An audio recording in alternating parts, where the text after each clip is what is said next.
नमस्कार, आदाब, सत श्री अकाल गाइस। मैं आपका अपना अभिषेक सरोहा एक बार फिर आप सभी का स्वागत करता हूं आपके अपने खुद के online platform radian learn smart. ये प्लेटफॉर्म आप लोगों के लिए, मैं क्या कहूं, मेरे पास वर्ड नहीं है यार। कुछ दिन पहले जब आपके एसएससी सीजीएल महाआगाज से हम 79 डेज दूर थे, जब हम इतने दिन दूर थे तो हमने एक मुहिम जारी की थी, एक कोशिश, एक उम्मीद के साथ आगे बढ़े थे कि यदि 79 डेज की तैयारी आप हमारे साथ करते हो तो सरकारी नौकरी तुम्हारी। शायद ये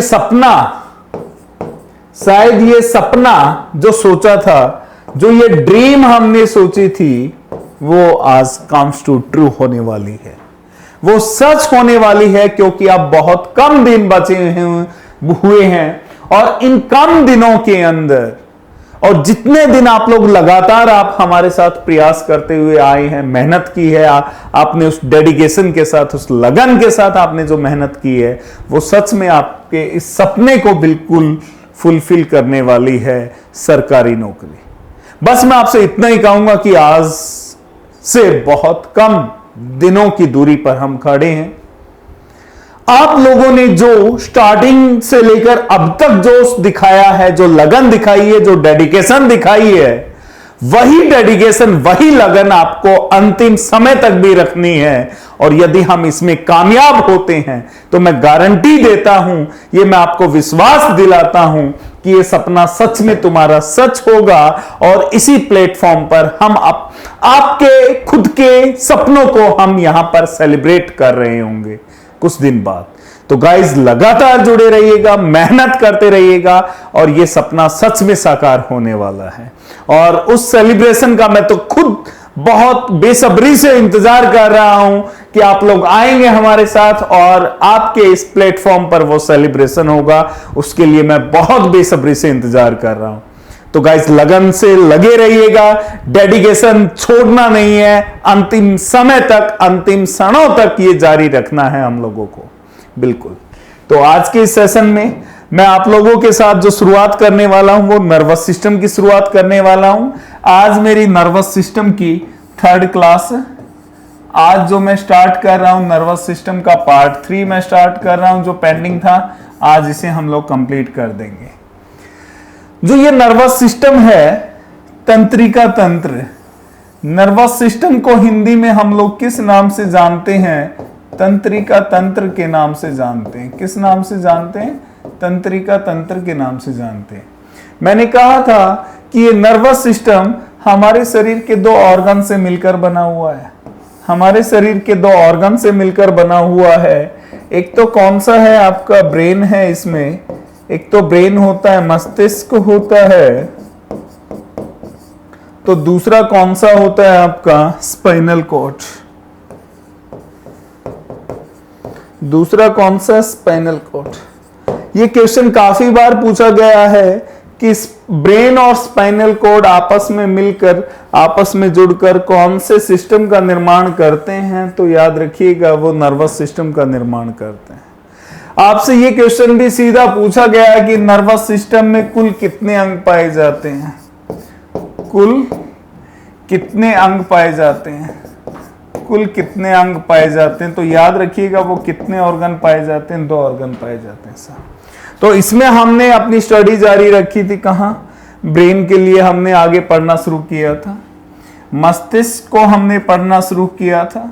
और इस मस्तिष्क में हमने चीजें देखी थी कि जो ब्रेन है वो किस सिस्टम का पार्ट होता है, जो ब्रेन है वो किस तंत्र का भाग है। अभी अभी आपने देखा ब्रेन किस में पाया जाता है?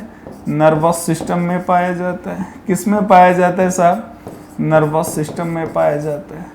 जनरली आपसे कोई बात करता है कि जो ब्रेन है ये कहां पाया जाता है, आप सिंपली कहते हो ये तो शरीर के अंदर पाया जाता है। सिंपली आप लोग कहते हो कहां पाया जाता है? Inside the body. और इनसाइड द बॉडी जब कोई भी ऑर्गन या बॉडी का कोई भी पार्ट पाया जाता है और उसकी हम लोग क्या करते हैं, डिटेल स्टडी करते हैं, तो उसकी स्टडी को एक नाम दे दिया जाता है। तो ब्रेन की हम यदि डिटेल स्टडी में जाते हैं तो ब्रेन की स्टडी को क्या कहेंगे, जल्दी से बताइएगा। ये मैंने आप लोगों को बता चुका हूं ऑलरेडी, ये मैं आप लोगों को ऑलरेडी बता चुका हूं। ब्रेन के स्टडी को हम किस नाम से जानते हैं, याद रखिएगा, न्यूरोलॉजी के नाम से जानते हैं। किस नाम से, न्यूरोलॉजी। न्यूरोलॉजी क्या कहलाती है, the study of brain is known as neurology. Brain के अध्ययन को किस नाम से जाना जाता है, न्यूरोलॉजी के नाम से जाना जाता है। फिर मैंने कहा था यदि इनकेस आपको ब्रेन रिलेटेड डिजीज हो जाता है, मैंने आपको बताया था कि जो ब्रेन रिलेटेड डिजीज होते हैं, आपको ब्रेन रिलेटेड क्या हो जाती है, बीमारी हो जाती है। तो ब्रेन रिलेटेड बीमारी के लिए हमें कहां जाना पड़ता है, डायरेक्ट डॉक्टर के पास जाना पड़ता है। और वो डॉक्टर कौन होता है, एक स्पेशलिस्ट होता है। तो उस स्पेशलिस्ट डॉक्टर को हम किस नाम से जानते हैं, तो मैंने आपको बताया था, दैट इज न्यूरोलॉजिस्ट। न्यूरोलॉजिस्ट मैंने बताया था आपको, न्यूरोलॉजिस्ट। ये चीजें हम लोग ऑलरेडी कर चुके हैं। तो जल्दी से क्विक रिवीजन है, जल्दी से इन्हें नोट कीजिएगा। आगे बढ़ते हैं, बिल्कुल आगे बढ़ते हैं गाइस, बहुत चीजें इसमें करनी है आज, बिल्कुल बिल्कुल जल्दी से कीजिएगा गाइस, हरी अप। आगे बढ़ते हैं फिर हम लोग, बिल्कुल जल्दी से कीजिएगा आप लोग, जल्दी से कीजिएगा, हरी अप गाइस।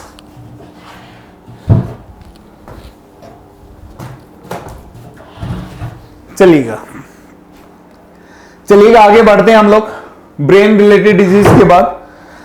अब बात इसमें आती है कि जो ये ब्रेन है, ये जो हमारा मस्तिष्क होता है, इस मस्तिष्क का वेट कितना होता है, इसका भार कितना होता है। तो याद रखिएगा, मेल और फीमेल में डिफरेंट डिफरेंट होता है। मेल और फीमेल में डिफरेंट डिफरेंट होता है। पुरुषों के अंदर इसका जो वेट होता है वो इतने ग्राम होता है। वहीं बात करें महिलाओं के अंदर जो वेट होता है वो कितना होता है, इतना होता है।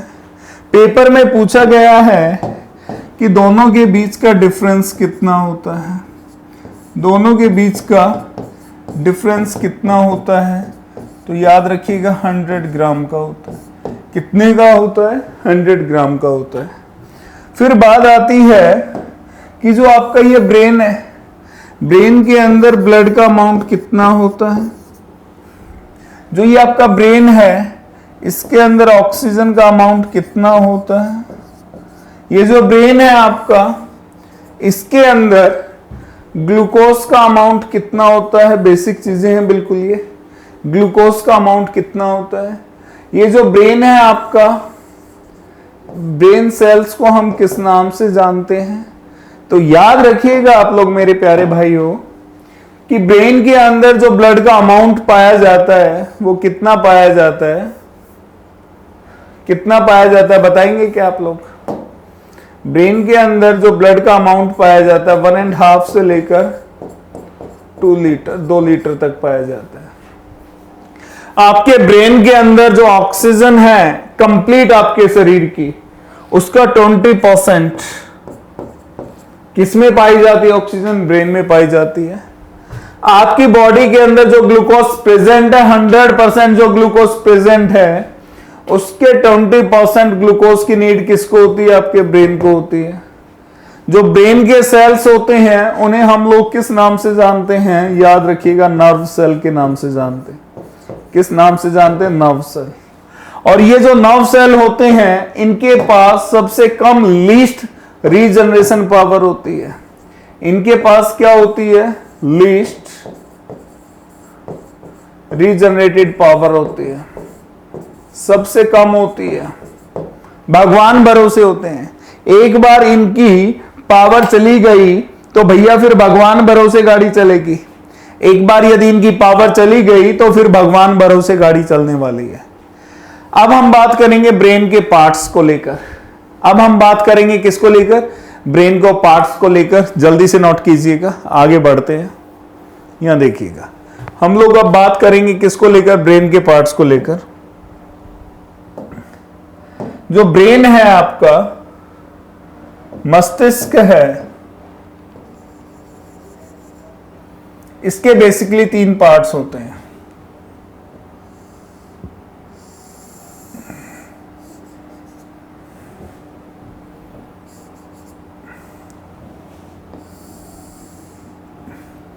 इस ब्रेन के 3 पार्ट्स होते हैं। वो पार्ट कौन कौन से होते हैं? एक का नाम तो होता है fore brain,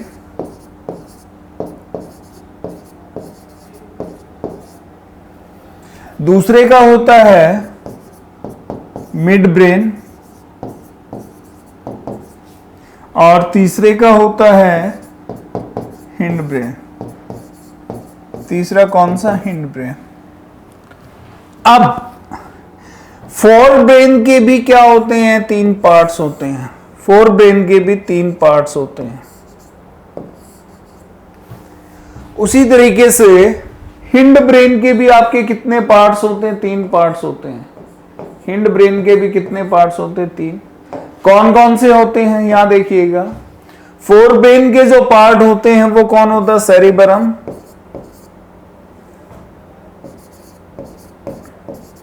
सेरिबरम, hypothalamus, सेरिबरम, hypothalamus,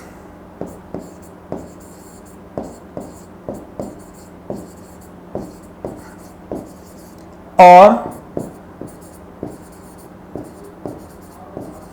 thalamus. इधर बात करें हम लोग हिंड ब्रेन को लेकर, हिंड ब्रेन के भी 3 पार्ट होते हैं। कौन कौन से? सेरिबेलम, मेडुला ऑब्लंगाटा,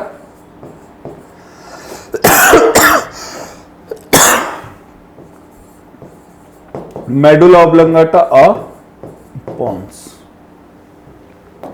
जो आपका फोर ब्रेन होता है, ये क्या है आपका? फर्स्ट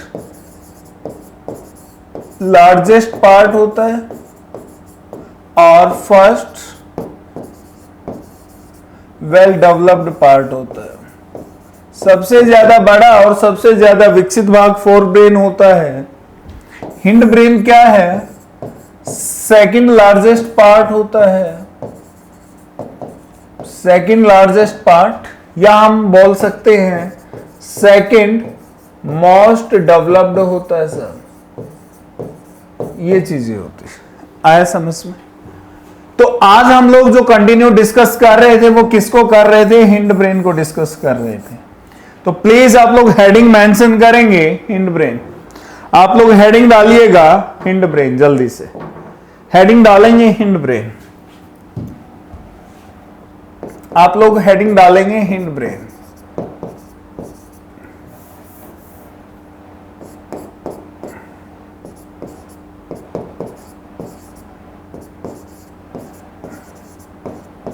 आप लोग हेडिंग डालिएगा हिंड ब्रेन। जो हिंड ब्रेन है ऑलरेडी मैं बता चुका हूं, ये सेकंड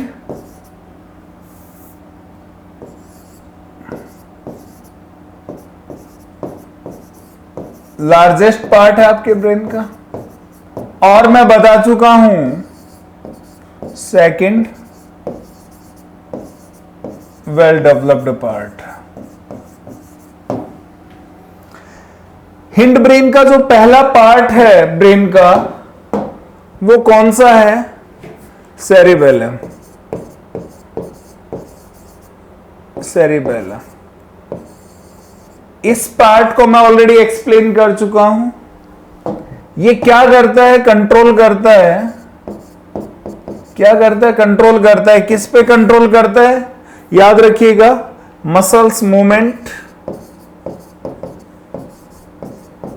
मसल्स मूवमेंट में कंट्रोल करता है। Second, body balance, body balance को क्या करता है, कंट्रोल करता है, मतलब मेंटेन करता है। और third, way of speaking, third way of speaking. इन तीन पार्ट्स को जो कंट्रोल करता है, इन तीन पार्ट्स को जो कंट्रोल करता है वो कौन करता है, सेरिबेलम। इसके लिए मैंने बताया था कि हम याद कैसे रख सकते हैं इसे। तो याद रखना, इसे याद कैसे कर सकते हैं हम लोग, मैंने आपको यहां पर बताया था। After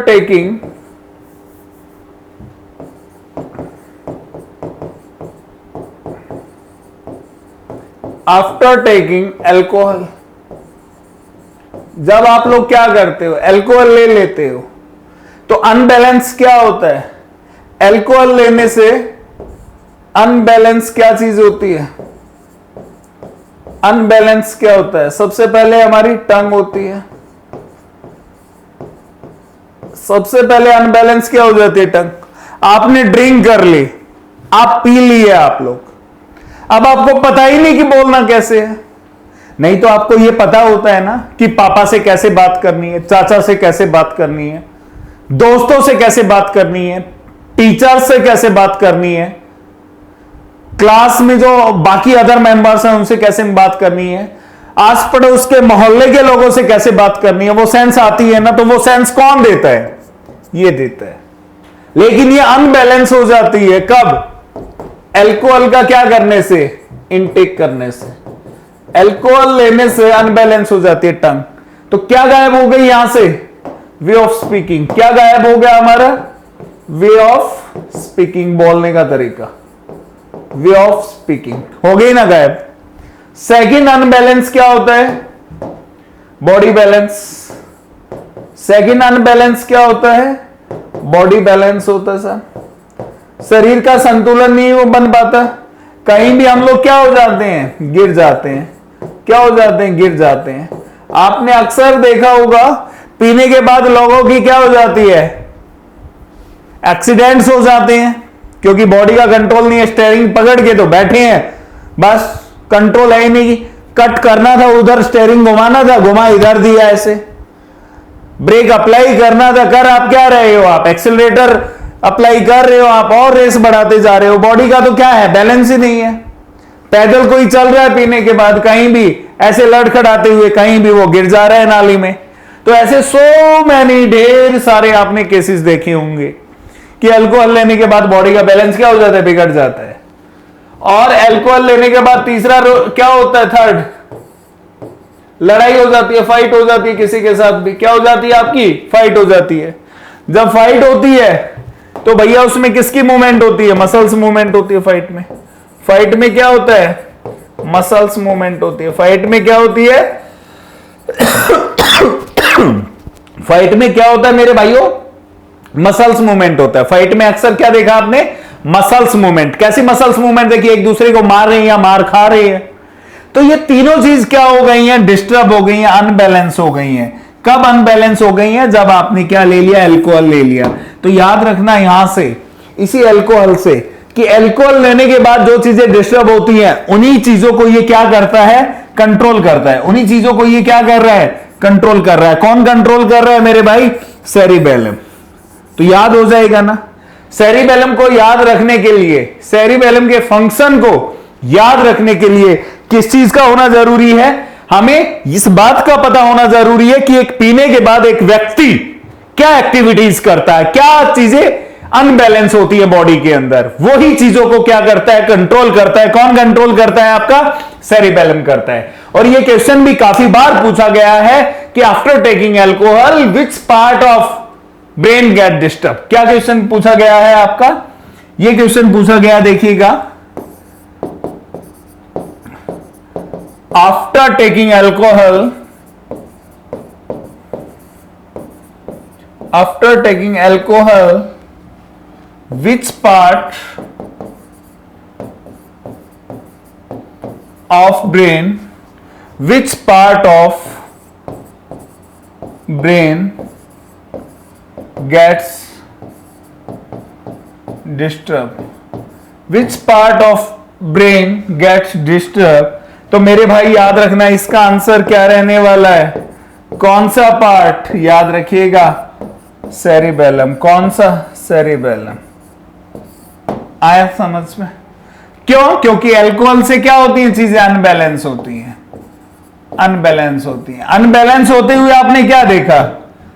body balance, body balance, कहीं भी गिर गए।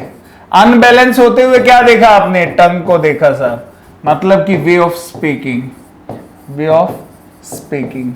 अनबैलेंस होते हुए क्या देखा आपने? लड़ाई होते देखी, फाइट। फाइट में क्या हुआ? Muscles movement. क्या हुई? Muscles movement. तो मेरे भाई यदि आपने ये पी नहीं रखी होती तो इन सभी को कंट्रोल कौन करता? इन सभी को कंट्रोल कौन करता? सेरिबेलम। कौन करता? सेरिबेलम। आया समझ में? कोई दिक्कत? मेरे हिसाब से मुझे नहीं लगता कि आप लोगों को यहां तक कोई दिक्कत समस्या रहने वाली है। तो ये एक पार्ट आपका फिनिश होता है, कौन सा? सेरिबेलम। और आज का जो मेन पार्ट है उसकी अब शुरुआत होती है। दूसरा पार्ट कौन सा होता है हिंड ब्रेन का? Medulla oblongata. दूसरा पार्ट कौन सा होता है?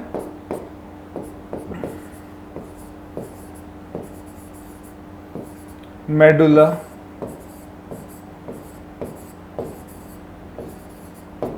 ओब्लंगाटा। दूसरा पार्ट कौन सा होगा? Medulla oblongata. ये जो मेडुला ओब्लंगाटा होता है, ये जो मेडुला ओब्लंगाटा होता है, ये क्या करता है?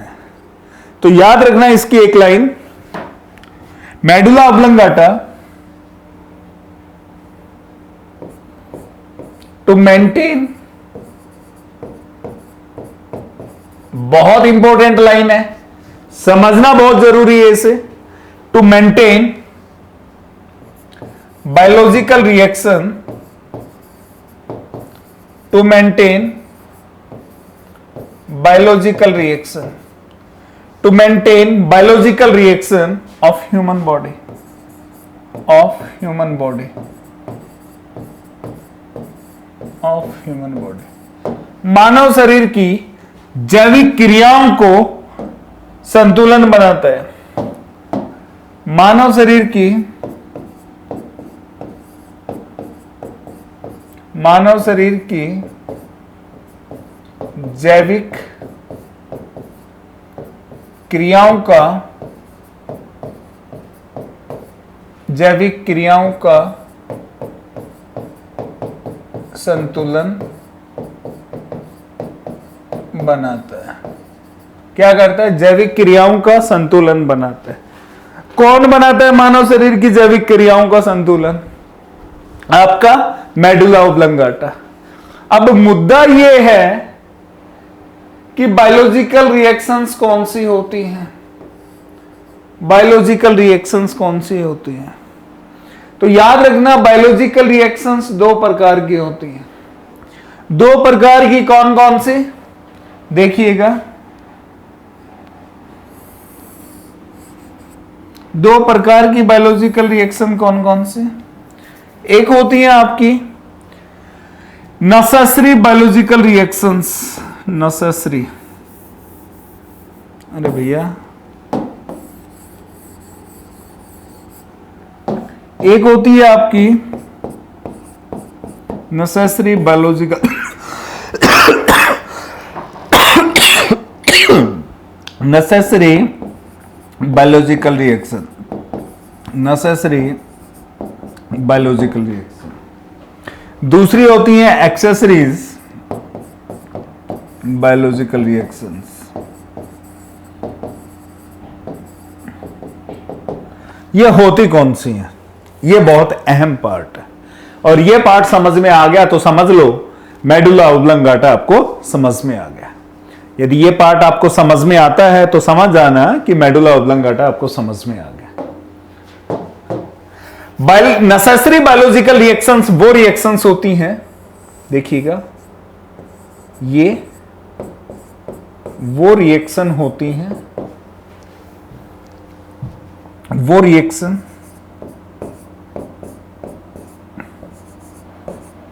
होती हैं जो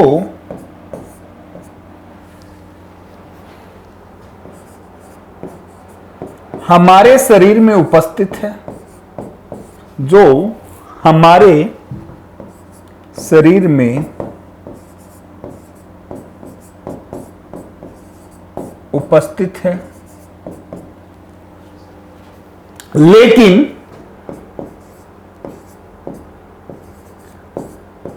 लेकिन इनकी अनुपस्थिति होने की वजह से इनकी अनुपस्थिति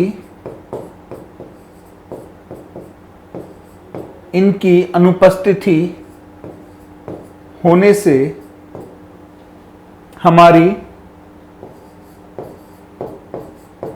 हमारी मृत्यु हो जाती है, हमारी मृत्यु हो जाती है।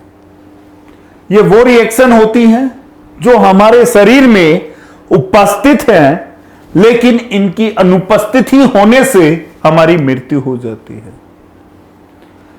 एक पॉइंट और, ये वो रिएक्शन भी होती हैं जिन पर हमारा नियंत्रण नहीं होता, जिन पर हमारा कंट्रोल नहीं होता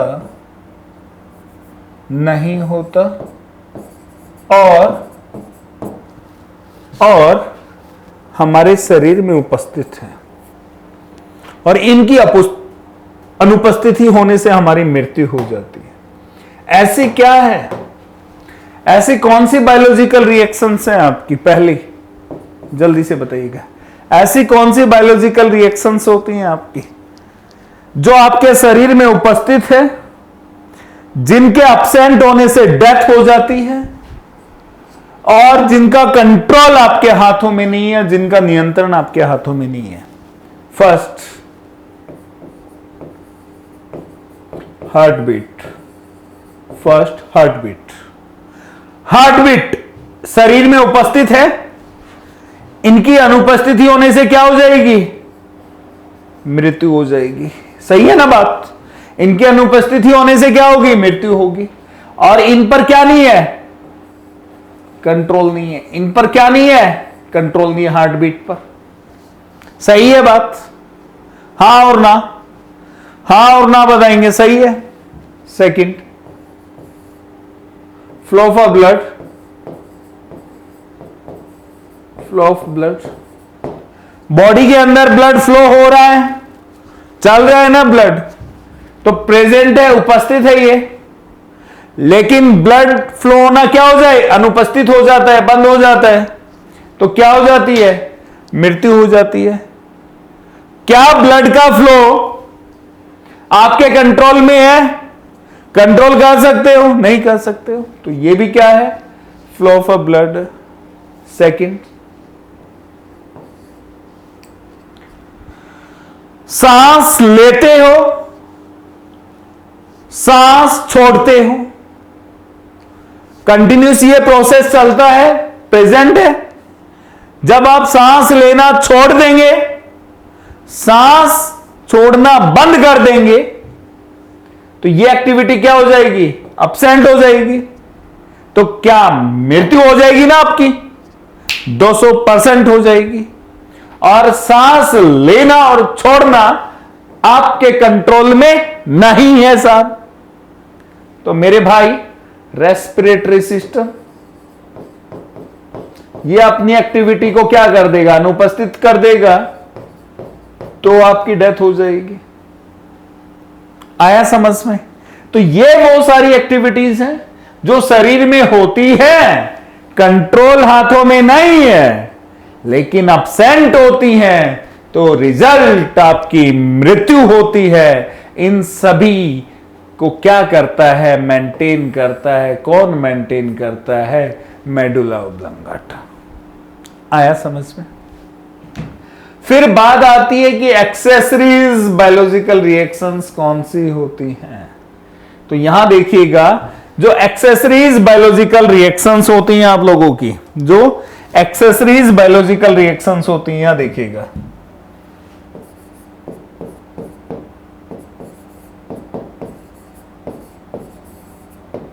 एक्सेसरीज बायोलॉजिकल रिएक्शंस होती हैं जो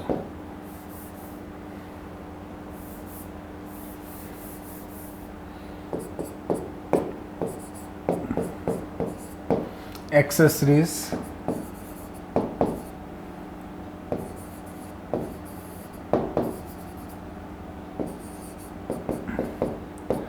एक्सेसरीज जो बायोलॉजिकल रिएक्शंस होती हैं, ये कौन सी होती हैं?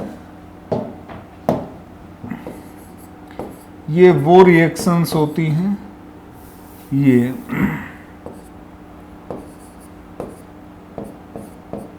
ये वो रिएक्शन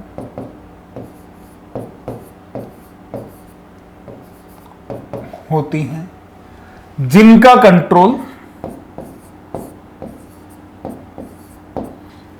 कंट्रोल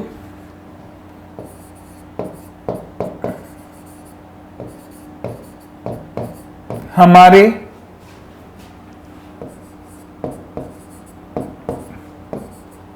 हाथों में नहीं होता, लेकिन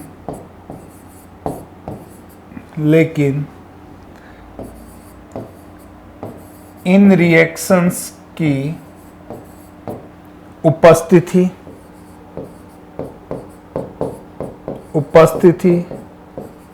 और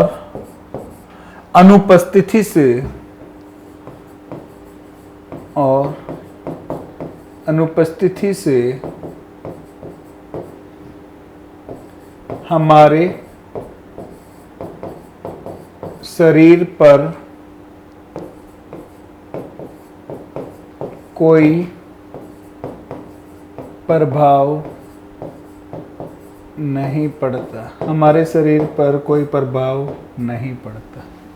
एक्सेसरीज बायोलॉजिकल रिएक्शंस, ये वो रिएक्शन होती हैं जिनका कंट्रोल हमारे हाथों में नहीं होता, लेकिन इन रिएक्शंस की उपस्थिति और अनुपस्थिति से हमारे शरीर पर कोई प्रभाव नहीं पड़ता।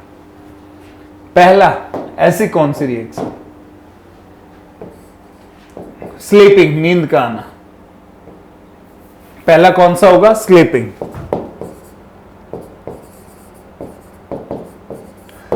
दो दिन से मुझे नींद ही नहीं आ रही है, 2 दिन से नींद नहीं आ रही है, क्या मैं मर जाऊंगा? अचानक से नींद आ गई मुझे, तो क्या मैं मर जाऊंगा? मतलब कि नींद आना, एकदम आ गई नींद, तो ये रिएक्शन क्या हो गई है? प्रेजेंट हो गई है, उपस्थित हो गई है, तो क्या मैं मर जाऊंगा? 2 दिन से नींद नहीं आ रही है, क्या होगा? कुछ होगा? नहीं ना यार। दूसरा, भूख का लगना, भूख का लगना, प्यास का लगना, प्यास का लगना। भूख नहीं लग रही है 2 दिन से, अचानक मुझे बहुत तेज भूख लग गई, अरे भैया मीठा खाना है मुझे, अचानक लग गई मुझे नमकीन खाना है, अचानक लग गई। 2 दिन से नहीं खा रहा था कुछ भी, अचानक आज लग गई, तो कोई प्रभाव पड़ेगा क्या? नहीं पड़ेगा यार। थर्ड, पलकों का झपकना, पलकों का झपकना, पलके झपका रहा हूं मैं लगातार, मैं 5 मिनट के लिए ना झपकाऊं अपनी पलकें, तो क्या कोई प्रभाव पड़ेगा? क्या मैं 5 मिनट के लिए अपनी पलकें ना झपकाऊं तो क्या मेरी मृत्यु होगी? नहीं ना। चौथा, उबासी आना, उबासी आना, 2 दिन से उबासी नहीं आ रही, अंगड़ाई तोड़ना, अंगड़ाई तोड़ना, सुबह सुबह उठ के ऐसे अंगड़ाई तोड़ रहे हैं, 1 हफ्ते से नहीं तोड़ रहा हूं मैं, क्या मेरी मृत्यु हो जाएगी? 5वां, खांसी का आना, खांसी का आना, 2 दिन से खांसी नहीं है, 1 साल से खांसी नहीं है, अचानक खांसी हो गई, रोक पाते हो खांसी को? नहीं ना। तो ये सारी कौन सी रिएक्शंस होती हैं? ये कौन सी रिएक्शंस होती हैं आप लोगों की? एक्सेसरीज बायोलॉजिकल रिएक्शंस होती हैं। और इन सभी को जो कंट्रोल करता है साहब, एक्सेसरीज और नेसेसरी बायोलॉजिकल रिएक्शंस को कौन करता है? Medulla oblongata. कौन करता है? Medulla oblongata. आया समझ में? मुझे नहीं लगता कि यहां तक आप लोगों को कोई दिक्कत समस्या होने वाली है। मुझे बिल्कुल भी ऐसा नहीं लग रहा कि आपको यहां तक कोई दिक्कत समस्या होने वाली है। तो गाइज आज मेडुला ऑब्लोंगाटा कंप्लीट हो गया है। एक क्लास में और लूंगा नर्वस सिस्टम पर, जो आपकी ब्रेन की होगी, जिसमें बाकी के अदर फंक्शन करने वाले हैं हम। सेरेब्रम, हाइपोथैलेमस, थैलेमस और मिड ब्रेन को हम कंप्लीट करने वाले हैं। तो आज का समय अब हो गया है आप लोगों से अलविदा लेने का। तो मैं मुलाकात करता हूं आपसे अगली क्लास में, इसी जोश और एनर्जी के साथ मिलता हूं। आप लोग लगातार बने रहिएगा आपके अपने खुद के प्लेटफॉर्म रेडियन लर्न के स्मार्ट हम लोगों के साथ। तो ठीक है गाइस, चलते हैं। आज के लिए इतना ही। Thank you so much, love you all, thank you so much, नमस्कार नमस्कार, थैंक यू, थैंक यू, जय हिंद, जय Bharat, thank you so much. मिलते हैं अगली क्लास में। Thank you so much, thank you.